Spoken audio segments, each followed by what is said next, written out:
Good Thursday to ya. This is Ace Rags Raghilda from Mythis Arcade.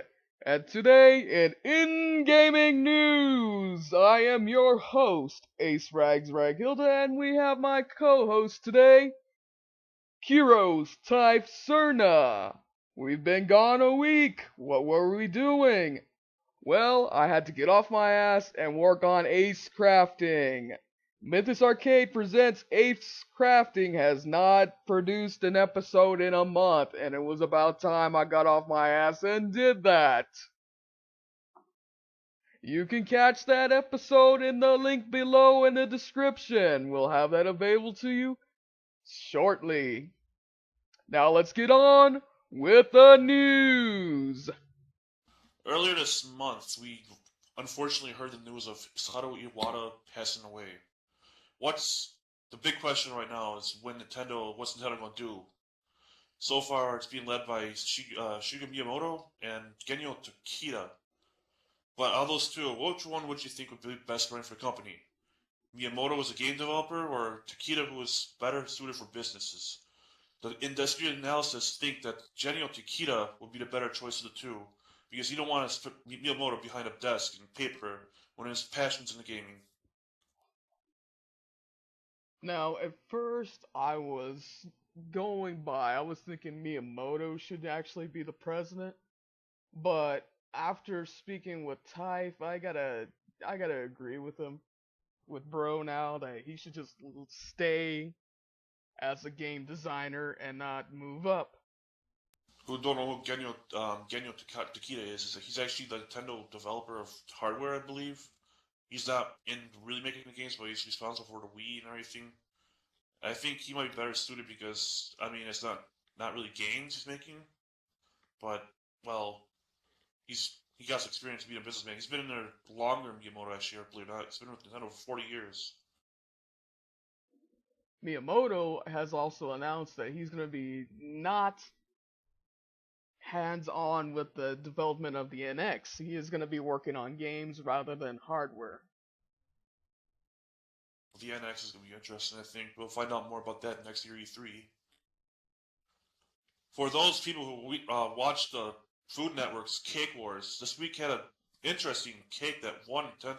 I mean, this person, uh, Corey Pullman, is the creator of this cake. He works at the Bornhof and Kent Bakery. Their creation was a big cake of Mario. It's really interesting.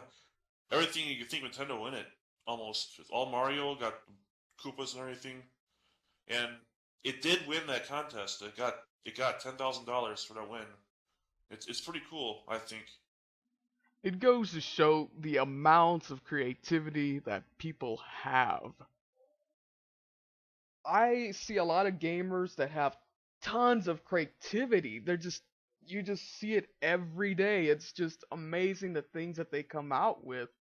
And speaking of which, I do believe on the same subject, wasn't there something in the news about Legos, bro? Oh God, Legos. I'm a big Lego nut. I'm almost 30 and I still love Legos. I still buy them actually. Apparently whatever I got this from Steam from one of their community thing that somebody a, a big fan of Team Fortress 2 made a minigun of 2,500 Legos. I think it's kind of interesting how it actually worked out. I mean, it's really hard to make weapons of Legos, but one person actually did it, the minigun. I saw a picture of it, and it looks like a pretty good rendition of a minigun. For those who really aren't really into good companies, I think two of the worst companies in the world are actually teaming together to bring you streaming games to your cable box. Comcast and EA Games are introducing a system called Xfinity Games. It's a new service which is currently in beta. It's actually from Comcast but powered by EA Games. It lets you stream EA games over your Comcast network. Use your smartphone and tablet paired with your what's called an X1 box, not the Xbox One, to play Monopoly, Plants vs. Zombies, and NBA Jam and FIFA 13. Now, this is in beta, and it's with Comcast and EA Games, two of the worst companies in the United States at this time. I don't know how it's gonna work out, but we'll see. You ask me, it sounds like a streaming, steaming pile of shit. Well, I can see it going well for like families and such, but still, it's EA Games. I mean, they're the masters of killing companies off. EA Games are also the masters of screwing its fans over. And then we have Comcast, which has probably got its own little monopoly in the Midwest down in the Tennessee area, and it's absolutely horrible. They purposely throttle their customers because, well, who they got else to compete with? They got no one else to compete with. Not down there, at least. Yes, we have two asshole companies coming together to make sweet, sweet love and give us a steaming pile of dog shit. It's currently in beta, so we're probably just speculating. But it's EA Games and Comcast. Just remember what they did to some of your favorite video game titles as soon as they got their grubby paws on them. SimCity, Westwood Studios, a few other ones. Mass Effect 3's ending. EA Games. So we'll see how these two companies do together with this streaming system. But who knows? It could actually be a miracle, and it'll be a big hit, and it won't be shitty like we're all speculating it'll be.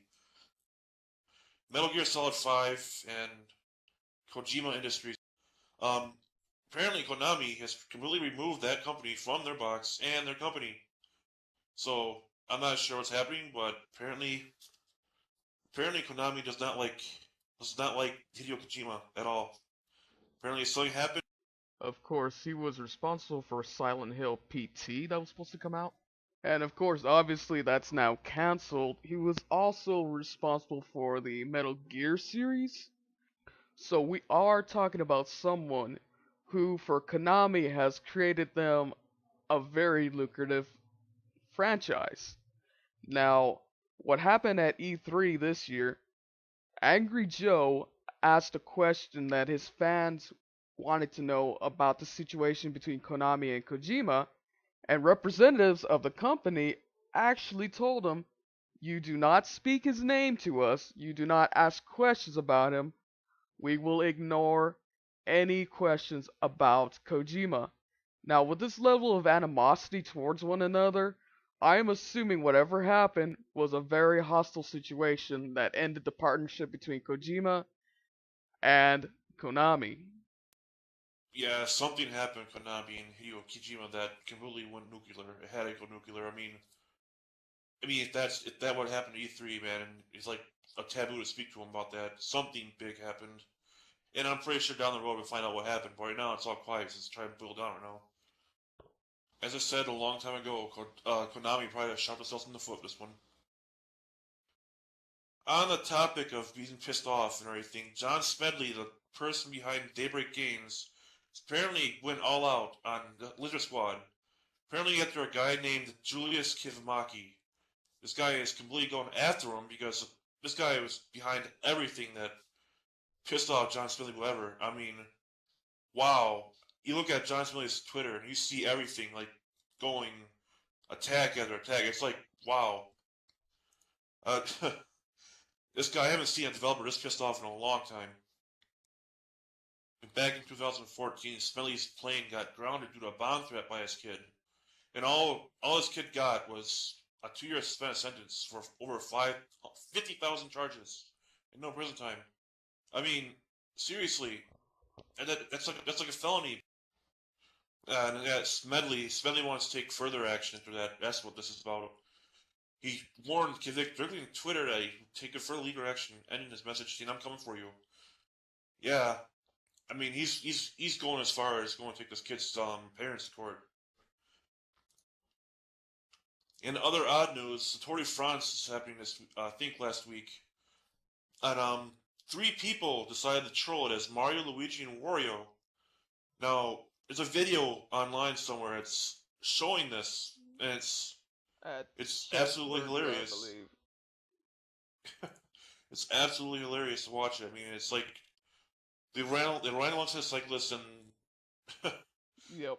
It's it pretty was it fucking was hilarious. it was a heckle. But there's a video out there that's on almost every site, and it's funny. We'll have the link in the description below. Now, ladies and gentlemen, what's in the world of entertainment? Let's take a peek and find out. The newest Adam Sandler movie is getting negative responses. It sure as hell doesn't surprise me. I don't know about you, bro. I expected it. I expected it too. I really expected it. And I'm sorry, but anybody who goes into Adam Sandler films should know that there's going to be quite a reasonable amount of toilet humor, very lowbrow humor. I mean I can't say that I'm not guilty of doing toilet humor myself in the past when me and bro ran our comic series. But when you incorporate it into every fucking thing you have done since the late 90s, it's time to give it a rest. Of Time to move course, on. Give it times. exactly. I mean, like Grown Ups 2, we had what, a 2 to 3 minute scene of Adam Sandler and his wife getting pissed on by a fucking deer, puked on in another scene, and it's just Adam Sandler has really gone downhill. If he really, truly wanted to give us something worthwhile, he should invest in doing more scripts like he did with Punch Drunk Love. Now that was one of his best, if not his best performance. Instead, we keep getting shit like this, as in Movie Bob did a very furious rant in his review about Pixels, going as far as calling it an unmitigated pile of dog shit. That says a lot. Actually, it probably doesn't say a lot because it was probably what we're all expecting. And of course, Adam Sandler is under fire right now too already with his Netflix series, in which he did a movie that shows a lot of Western stereotypes, and among those Western stereotypes, he offended a reservation with the humor in his movie, and I am not, at this point, I am not surprised that people are upset that they are making all sorts of inappropriate comments and humor towards beloved video game franchises. And in one scene, we have Qbert pissing himself. Did we really need to see Qbert digitally pissing on himself? I think not, ladies and gentlemen. I think not. That's insulting to a game series that's quite old and revolutionary. It was one of the most all-time arcade classics. Qbert, and to top it off, spoiler alerts. Spoiler alert, ladies and gentlemen, spoiler alert. One of the ending points of contention for Movie Bob was that he actually liked Qbert throughout the film. And he said it was only the one few highlights, but at the end, we lose Qbert for a very fucking stupid reason. Just so one of the nerdy characters gets to have the girl of his dreams that he loses because she's a video game character as well and disappears with the rest of the aliens at the end of the film. What happens to Qbert? Hubert sacrifices himself so that he may become this character's love interest. Hubert fucking transforms into this fucking stupid bimbo character just so he can basically be quite literally a trophy wife to a nerdy character in the film. Someone shoot me now. Oh shit. That is like the most insulting piece of crap I have heard in the longest time. Thank you, Adam. Thank you. The levels of depravity you go, it's almost endless. It's almost boundless. It's like a fucking bottomless pit of stupidity, deviation, and also misogyny. You mentioned John Smedley earlier, but just not too long ago, apparently it's been confirmed that he stepped down as Daybreak's CEO. Daybreak's COO, Russell Shanks, is taking place of his old job, and this is all in the wake of the DDoS attacks and Lizard Squad and everything, and all these explosions that Smedley did on Twitter and Reddit. I mean, this is a probably added to that. What I mean, this is actually interesting news. So they say Russell Shanks has actually been with the EverQuest series from the day they started. So hopefully he'll do a better job than Smedley has been doing. Now, also, back to entertainment. I recently heard about the Angry Birds movie deal, the Five Nights at Freddy's movie deal, and I thought there couldn't be any other IPs out there that would be dumber to try to bring to film, of course. But now I think I have heard of scraping the bottom of the fucking barrel, ladies and gentlemen. It was announced that a film has been optioned and has been put into development for emojis. Fucking emojis, people. What the fuck are you doing, Hollywood? What the fuck are you thinking? Fucking emojis? What the fuck is wrong with you? I don't see how a movie can be made out of fucking smiley faces. What the hell are they gonna be about? I mean, what's the fuck are the characters gonna be? I don't understand. Why is this happening? Is the world ending? I thought this when Pixar announced Cars, when they announced Planes. Did my opinions change after watching the movie? No, I didn't find it that interesting. Toy Story was funny. Toy Story was interesting. That's the right way of doing a story about inanimate objects. But fucking emojis, you have to draw the fucking line somewhere. There The is. fuck is it gonna be about? Is it gonna be a smiley face wondering why dead face is there? I don't understand. I don't get it.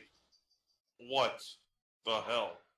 I don't either. I can't even imagine what kind of plot would come of this. Jurassic World has taken the lead and has outgrossed the Avengers. Since this movie's debut, it has been squashing records, and it's amazing what a little bit of nostalgia does for a film. And also in the news, there was an article that there was a spoof of Jurassic World out. They're gonna. It was a team that came out and said that there was gonna be a high heels edition of all the Jurassic Park films, and I will find a link and provide it below because you should probably check this out. It's a very fucking hilarious. It's a very fucking hilarious skit in which they put every character, every dinosaur in high heels. And of course, this is a parody of Bryce Howard's character in Jurassic World who is running from danger the entire film in high heels. And ladies and gentlemen, that has been In Gaming News Newsreel, presented by Mythis Arcade. I have been your host, Acecrafting Hilda, and this has been my co-host, my bro, my co-creator, the man, Kiros Type Cerna, and we're signing out. Good night, until we see you again, laters. Have a good night, guys.